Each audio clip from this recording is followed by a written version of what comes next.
കാലഘട്ടം മാറി, തെരഞ്ഞെടുപ്പിൻ്റെ ക്യാമ്പയിനും മാറിയിട്ടുണ്ട്. നിങ്ങൾ ഇപ്പോഴത്തെ പൊതുയോഗങ്ങളിലൊക്കെ ഇത്ര ആൾ പങ്കെടുക്കുന്നു. ഇന്ന് ഏതാ പൊതുയോഗം? ഇന്ന് ഡിജിറ്റലൈസ് കേരളമാണ്. കാരണം ജനങ്ങളിപ്പോൾ ശ്രദ്ധിക്കുന്നത് സോഷ്യൽ മീഡിയയിലൂടെയാണ്. അവരുടെ മസ്തിഷ്ക പ്രക്ഷാളനം നടത്താൻ പ്രത്യേകിച്ച് പൊതുയോഗത്തിൻ്റെ ആവശ്യമൊന്നുമില്ല. കേരളത്തിൽ ഈ പറയുന്ന കാര്യങ്ങൾ തന്നെ നിങ്ങൾ ചാനലിൽ നിന്ന് കാണുന്ന വ്യൂവേഴ്സ് എവിടെയാണ്?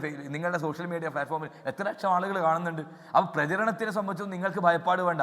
ആ പ്രചരണങ്ങൾ ഞങ്ങൾ നടത്താൻ പറ്റുന്ന മാനുവലായിട്ടുള്ള പ്രചരണങ്ങളും മറ്റു പ്രചരണങ്ങൾക്കും ഞങ്ങൾ സെറ്റാണ്. ഇത് കേരള ജനങ്ങളോട് ഞങ്ങൾ പറഞ്ഞു. ഞങ്ങൾ പ്രതിപക്ഷ നേതാവ് നടത്തിയ പുതിയ യാത്രയുണ്ട്. ആ യാത്രയുമായി ബന്ധപ്പെട്ട് ഈ വിഷയങ്ങൾ മുഴുവൻ നിയോജക മണ്ഡലം ഞങ്ങൾ ജനങ്ങളോട് പറഞ്ഞിട്ടുണ്ട്. പണ്ടത്തെ പോലെ പൊതുയോഗം നടത്തി മാത്രം ജനങ്ങൾ വിശ്വസിക്കുന്ന കാലമല്ല. ജനങ്ങൾ കണ്ടും കേട്ടും ഓരോ സെക്കൻഡുകൾ കൊണ്ട് അവരുടെ മനസ്സിനെ ബാധിക്കുന്ന വിഷയങ്ങൾ ഈ നാട്ടിനകത്ത് നടന്നുകൊണ്ടിരിക്കുന്നു. അവർ ബോധവാന്മാരാണ്. ഈ സർക്കാരിനെ മാറ്റുക, ഈ അധികാര കൊതിമൂത്ത് ഈ നാടിനെ കൊള്ളയടിക്കുന്ന ഏത് സ്ഥലത്ത് പോയ സ്വർണ്ണക്കൊള്ളയാണ്. ഇപ്പോൾ കഴിഞ്ഞ ദിവസം കവടിയാർ കൊട്ടാരത്തിൽ നിന്ന് സ്വർണ്ണ മോഷണം പോയി. പിണറായി സർക്കാർ കുറിപ്പെടുന്നതാണ് ആ സ്വർണ്ണ കൊള്ളയിൽ പങ്കില്ലാത്ത അവസ്ഥയിലേക്ക്. എവിടെ സ്വർണ്ണം കക്കുന്നുണ്ടോ അത് ഇവരാണ്, എവിടെ ഫണ്ട് മുക്കുന്നുണ്ടോ അവരാണ്. ഇപ്പോൾ ഹാപ്പിനെസ് ഫസ്റ്റ് ഞാൻ സൂചിപ്പിച്ചല്ലോ, നിങ്ങൾ അന്വേഷിക്കണം എത്ര കോടികളാണ് അതിനൊക്കെ അടിച്ചു മാറ്റിക്കൊണ്ടിരിക്കുന്നത്. CPM-ന്റെ നേതാക്കന്മാർ അടിച്ചു മാറ്റിക്കൊണ്ടിരിക്കുന്ന കണക്കുകൾ ഓരോന്നോരോന്ന് പുറത്തു വരികയല്ലേ. ഇതൊക്കെ ജനങ്ങൾ എന്താ കാണുന്നില്ലേ? ഇതെന്താ ജനങ്ങൾ കേൾക്കുന്നില്ലേ? അതുകൊണ്ട് ഞങ്ങൾക്കൊരു ഭയമില്ല. ഞങ്ങളുടെ സ്ഥാനാർത്ഥിത്വം നാളെ വന്നാൽ തന്നെ ഞങ്ങൾക്ക് മുന്നോട്ട് പോകാൻ സാധിക്കുന്ന രാഷ്ട്രീയ പരിസരമാണ്